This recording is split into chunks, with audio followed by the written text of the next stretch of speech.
चला, अंगारिकेच्या या पवित्र दिवशी बाप्पासाठी खास उकडीचे मोदक इतके मऊ आणि रसाळ आणि सुगंधी एकदा खाल्ले की थांबतच नाही. तुम्ही पण ट्राय करणार का? तर चला करूया या रेसिपीला सुरुवात. नमस्कार, माझ्या चॅनलमध्ये तुमचं सगळ्यांचं स्वागत आहे. आज अंगारिका चतुर्थी, मंगलमूर्ती मोरया. तर आज मी अंगारिका चतुर्थी निमित्त आज उकडीचे मोदक, ते पण गव्हाच्या पिठापासून बनवलेले उकडीचे मोदक ही रेसिपी दाखवणार आहे. तर मी इथे घेतलेले आहे सारण बनवण्यासाठी ओलं खोबरं,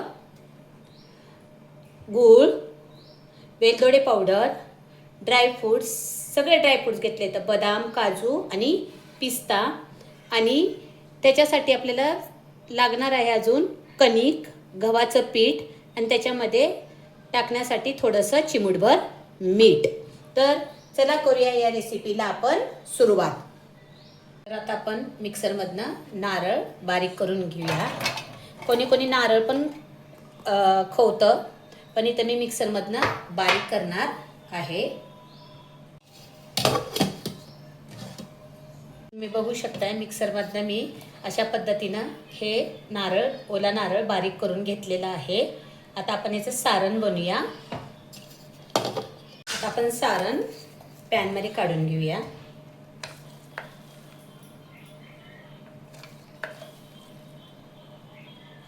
त्याच्यामध्ये आपण गूळ टाकून घेऊया. गुळाऐवजी तुम्ही साखर पण त्याच्यामध्ये टाकून शकताय, पण मी ह्याच्यामध्ये गूळ वापरलेला आहे. गोड तुमच्यानुसार करा. कुणाला कमी गोड लागत असेल तर कमी टाका गूळ, आणि जास्त गोड लागत असेल तर जास्त गूळ वापरा. मी इथे जरा जास्त गूळ घेतलेला आहे. आता त्याच्यामध्ये आपण टाकून देऊया वेलदोडे पावडर, ड्रायफ्रूट्स. आता हे सगळं मिश्रण आपण एकत्र करून घेऊया.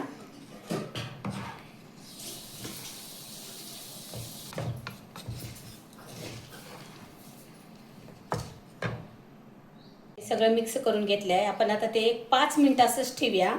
थोडंसं पाणी सुटल्या झाल्यानंतर आपण त्याला गॅसवर एक पूर्णाला कसं चटका देतो तशी एक थोडंसं गरम करून घेऊया.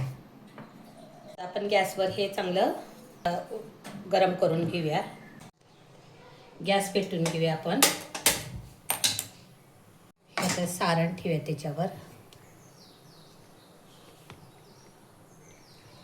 गरम करण्यासाठी. चांगलं घालून घेऊया. त्याला जास्त गरम करायचं नाही, 1-2 ते 3च मिनटं गरम करायचं आहे. ह्याच्यामध्ये तुम्हाला खसखस बी टाकायची असेल तर तुम्ही टाकू शकताय. माझ्याकडे खसखस अवेलेबल नव्हती, त्याच्यामुळे मी खसखस इथे टाकलेली नाही आहे.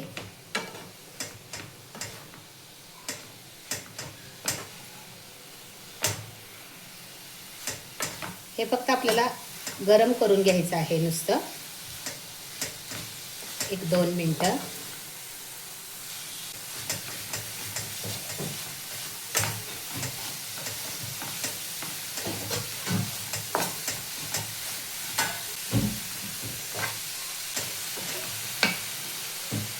एकदम बारीक गॅस केला आहे. आधी मोठ्या गॅसवर करायचं, नंतर छोटा गॅस करायचा. एकदम बारीक गॅस करून.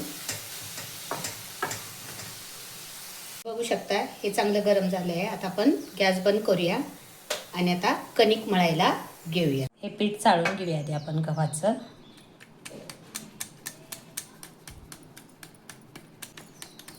आता मीठ टाकूया थोडंसं. आता मोदकासाठी घट्ट कणिक मळून घेऊया. पातळ कणिक मळायची नाही, घट्ट मळायची आहे. कोणी कोणी तांदळाचे पण करतो, आम्ही शक्यतो गव्हाच्या पिठाचे करतो. आणि गौरी गणपतीमध्ये आम्ही तांदळाचे मोदक करतो. आज अंगारिका असल्यामुळे आम्ही गव्हाचे मोदक केलेले आहेत, करत आहोत.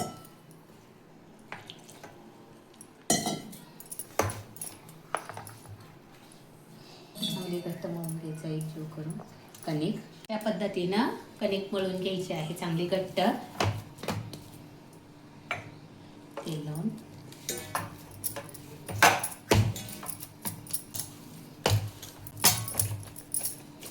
पोळपाटाला पण तेल लावून घेऊया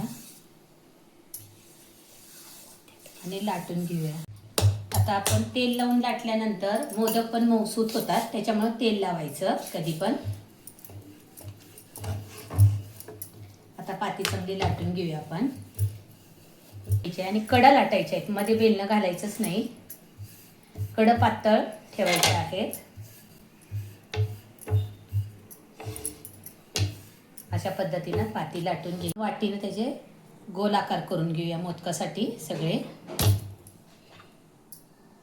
पद्धतीनं सगळीकडं चपातीला गोल वाटीनं छाप पाडायचे आहेत. आता आपण सगळं ते मधलं कणिक, बाजूची कणिक सगळी बाजूला काढूया. आता याचे मोदक आपण तयार करून घेऊया. मोदक छोटे छोटेच केलेले आहेत.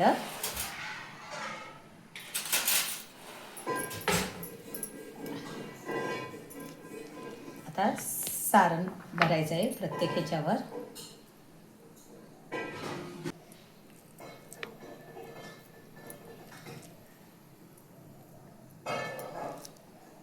अशा पद्धतीनं मोदक करून घ्यायचे आहेत आपण उकडीचे. कणकीचे मोदक पण फार छान लागतात.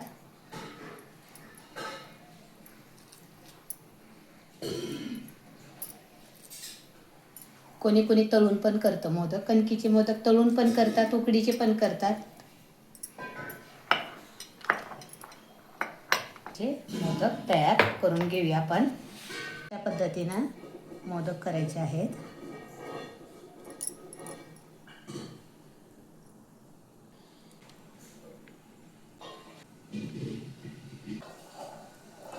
हे सारण जरा जास्त भरायचं कारण छान लागतं. आणि अशा ह्यानं पद्धतीनं मोदकाचे आकार करायचे आहेत. अशा पद्धतीनं मोदक तयार करायचे आहेत. आता सगळे मोदक या पद्धतीनंच तयार करून घ्यायचे आहेत.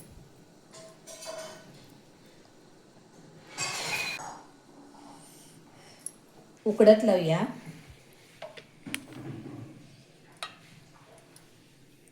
तिला 21 मोदकाचा 11 मोदकाचा मान असते. 21 मोदक केलेले आहेत ते बरोबर.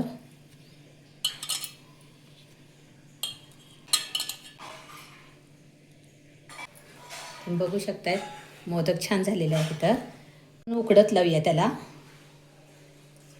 15 मिनटं मोदक उकडत लावायचे आहेत आणि 15 मिनटं मोदक उकडत लावूया. मी इथं महत्त्वाचं केशर विसरलेले होते. केशर सोडायचं आहे थोडं. म्हणतात तांदळाच्या ह्याच्यावर पण सोडतात, पण मी ह्याला पण केशर हे करत आहे मोदकाला. बघूया आता. तुम्ही बघू शकतायत मोदक चांगले उकडलेले आहेत. केशरचा पण कलर मोदकावर उतरलेला आहे आणि कलर पण फार छान दिसत आहे. आता गॅस बंद करून घेऊया. रेसिपी तुम्हाला आवडली असेल तर लाईक करा, शेअर करा आणि सबस्क्राईब करायला विसरू नका. धन्यवाद.